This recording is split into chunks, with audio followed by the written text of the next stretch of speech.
Hi guys, it's me, Randy Ubal, your Filipino teacher here in Thailand. And for today's video, part 2 po ng aming long weekend gala. So ang nasa itinerary namin ngayon guys ay sa Siquijor Beach.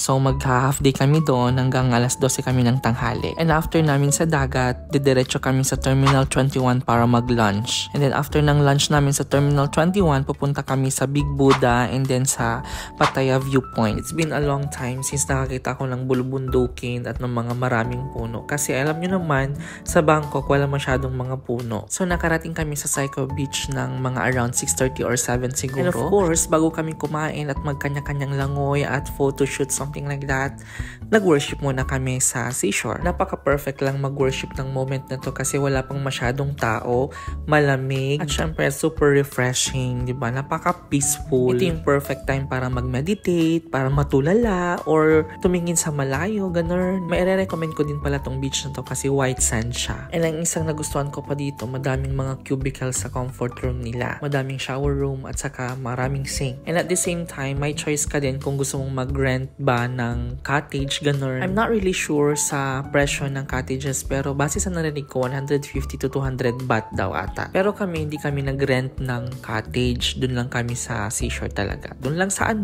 sa Buhangin, which is very practical naman talaga. Kasi yung mga iba sa amin, nag-rent na lang ng upuan worth 40 baht and then meron ding mga nag-rent ng banig worth 20 baht. Kung wala kayong baon na pagkain, meron din namang kainan doon. Hindi lang ako talaga sure kung ano yung presyo ng mga pagkain nila. Kasi meron kaming mga baon na pagkain. And for me, it's a good thing na nagbaon kami kasi at least madidistributan kaming lahat and nakamenos pa kami sa gastos. So ayun na nga, nung medyo tumatanghali na, nagdadagsaan na yung mga turista. So kanina, 6:30 to 7, yung kami-kami pa lang.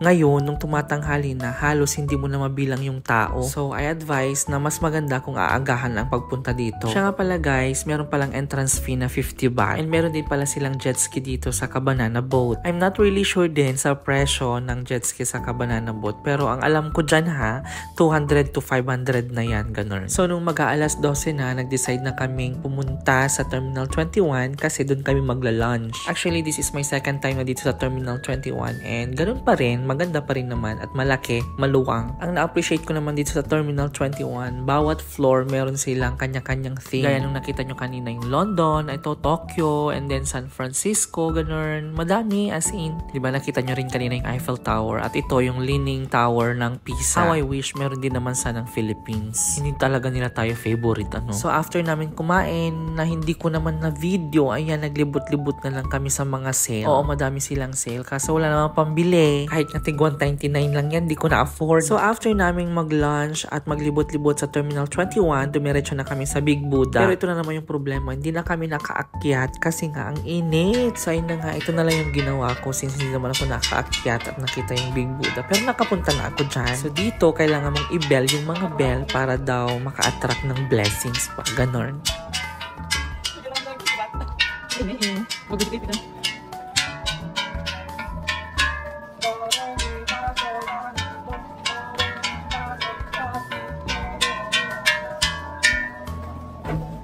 So ayan na nga, pagod na talaga yung mga first on natin. You know what, for me, hindi naman talaga nakakapagod. Ang nakakapagod lang talaga yung init ng panahon. Kaya kung pupunta man kayo dito sa Thailand, dapat meron kayong portable fan or yung mini fan ba? Or pamaypay man lang, ganun. And please lang, stay hydrated all the time. Kasi baka imbes na mag-enjoy ka, ayan na, may matay ka na sa init ng panahon. So andito na tayo sa Pattaya Viewpoint, isa sa mga paborito kong pinuntahan namin. Pero nakapunta na naman na ako dito before.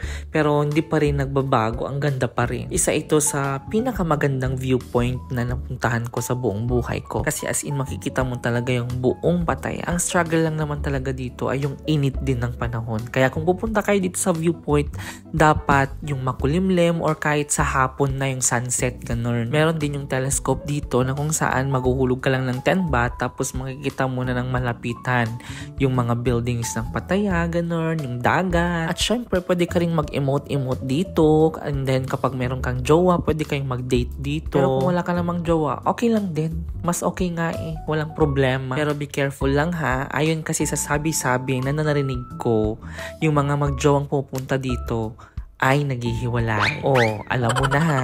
Char lang. So ayun na nga, nakauwi na kami, nakapag-dinner na rin. Ayan, and nag-decide akong mag-swimming naman ngayon since last night namin sa villa. Ang sakit ng ulo ko dito sa part na to. Pero nag-swimming pa rin ako kasi alam mo yun, yung akala ko matatanggal yung sakit ng ulo ko. Pero hindi, mas lumala. So yun lang guys, thank you for watching. See you sa part 3. Follow for more. Bye!